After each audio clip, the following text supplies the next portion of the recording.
Hello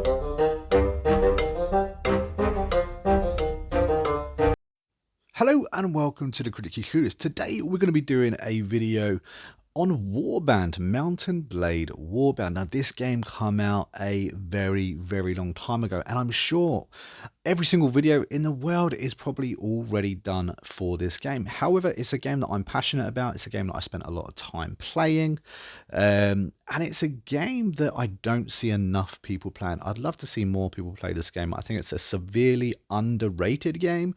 It's on console these days, and again, there are not that many types of these games on console. I recently done like a review for the game as well, just telling you just how much I enjoyed the game, how much I'd recommend it. Now, one of the things that I see crop up an awful lot is people saying that you can only ever have 2 or 3 lords with you. I think the maximum most people suggest is for you to have, say, 5 people running with you when you're making your own kingdom.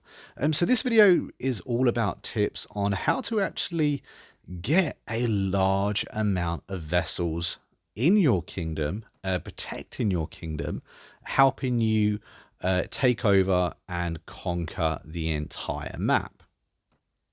Now, as you just saw in the last video there, or the last clip that I was showing, I had an awful lot of lords following me around. I was the marshal, and I was running around, and I was currently at war, and I had a lot of my lords following me about on my warband. And here you can see this is the list of every single lord that currently serves me.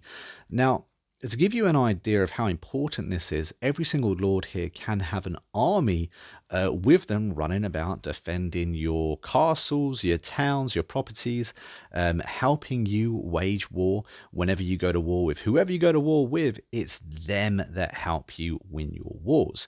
And so I really need to stress just how important it is to have in mind very early on in the game that if you want this number of lords working for you, and just after I actually made this video, ended up hiring an extra 10 lords, and bringing myself up to 45 lords, all working for me, all serving me, and I'm able to pretty much dominate any nation still currently in the game. But if you want this many lords, vessels following you, you have to plan for it from the very beginning. So my first tip would be, from the very beginning, if you win any battles and it's offering you to take that lord, that vessel prisoner, don't. Always let them go. Now, the reason I say this is because you will get a plus relationship. I think it's 5 plus relationship every time you release a lord. Now, you get into a lot of wars, a lot of battles. You're going to be getting a lot of prisoners or releasing a lot of vessels, and therefore building up a positive relationship with a lot of lords at the same time. That's before you ever even get a kingdom of your own. And it's these positive relationships that you want to be nurturing from the very beginning of the game. My second big tip to getting a huge army like that is to marry into a family. Now, that can be easier said than done. It takes a lot of time, a lot of effort, and a bit of luck to actually marry into a family. But you'll find that there are certain groups within your world that are very heavily connected. And so when you find a lord or a vessel that has an extensive family, I would work on befriending that lord and befriending members of that family as well. Find one with a daughter, one that's eligible to be married, and work on getting married to them. And the reason I say this is because as you build up your kingdom, you're going to get a lot of castles, you're going to get a lot of fiefs. And if you give those castles and fiefs to part of this extended family, no lord within that family is going to get mad at you. And you're not going to lose face with anyone within that family for giving someone else a castle or a fief. In fact, you're more often than not find you'll actually gain relations, positive relations with everyone in that family just for giving one member a castle or a fief or a town if you really wanted to. And this is what's going to make up the core of your army. Because it really doesn't matter what you do. Eventually, when you give someone a castle, when you give someone a fief, the other lords within your kingdom are not going to like it. They're going to wonder, why aren't I getting that castle? And eventually it will corrode at the relationship. But if they come into your kingdom in the first place with a positive relationship, let's say they have a relationship of 35 plus coming into your kingdom, but they are a lord with no significant family or background, they're just a good lord that can provide a good army, you can essentially keep them pretty happy without giving them a single property, just working on your core family. Give them the castles, give them the fiefs, work those relationships positively, and hopefully you have got enough positive relationships with the other lords within your group to maintain a high relationship for long enough within the game.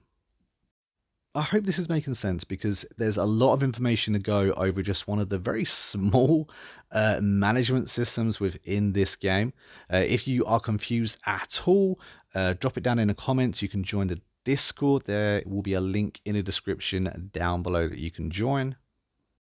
And I'll be happy to explain this management system a little bit more.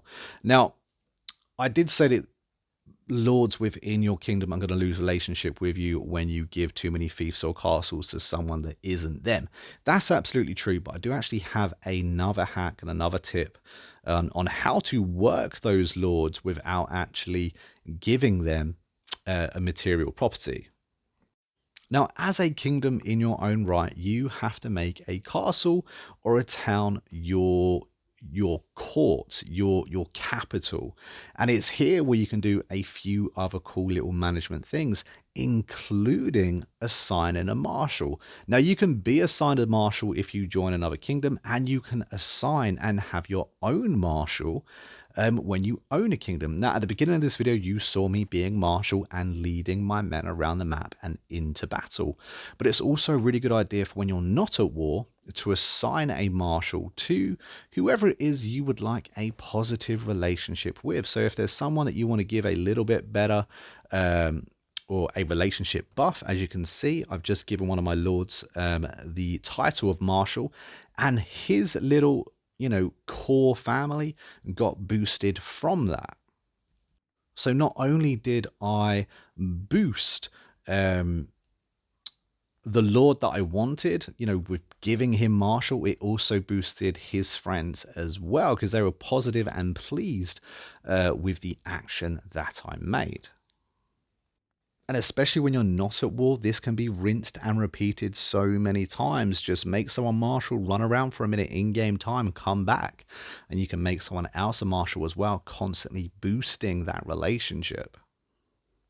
And it's a very good way to keep someone extremely happy within your kingdom without actually giving them any castles or fiefs in your kingdom. The downside about giving a lord a castle is that if they were to leave for whatever reason, let's say they got to 100% negative relationship with you and they leave, well, they take their castle with them.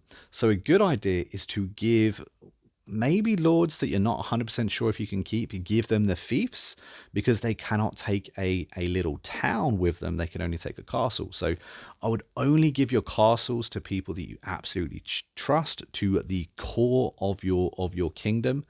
And then if you need to use your fiefs for little boosts, then do that. Personally, I like to keep the towns to myself, so I will keep every single town in a game, and then I will give my castles to my core, and then I will probably give my fiefs to a few other select few lords. There are a couple of other little things you can do to kind of boost relationships within the game. One would be to help another lord in battle. You'll find you'll get some help in relationship there. Some lords don't look upon that kindly, however. They kind of call you out for not thinking they can handle their own stuff. Another way would be to attend feasts. You can have a feast and your lords can also host feasts. So if you attend feasts, that will also give you positive relationships as well. And having as many lords as I have, like I said, does take a lot of dedication. You really have to think about it from the moment you begin playing a game. I very rarely take any prisoners. It's only late game I take prisoners. Eventually, you're going to have lords leave you because you're not going to be giving them any kind of fiefs or castles. They're going to lose relationship with you because you're not going to be making them marshals. Especially like me right now, I'm managing 45 vessels. When you have that many, you cannot please 45. But what I can do is please 25 and have those other 20 hovering around, liking me, not liking me. Some will leave, I'll be able to hire more in, and the ones that end up leaving me with 100% dislike, they're the ones I can then take as prisoners and then keep off the battlefield at a later date. Like I said, I hope this kind of makes sense. There is a lot of information to go through when you talk about Bannerlord. As you can see, this is a lord that I have previously captured and released probably about 7 times. I had like a plus 35 relation with him. And he chose to then come to me and get hired. So he can come into my kingdom with a positive of 35. And I will probably never have to do anything with that lord. He'll just be a happy knight of my realm commanding a decent size army. Anyways, I think I'm going to end this video here. Like I said, I think that's pretty much all the information I can give on this. I hope it made sense. I hope I managed to structure it in a way that does make sense. If you have any questions, as I said before, just comment your thoughts down below. Join the Discord. Let's have a chat.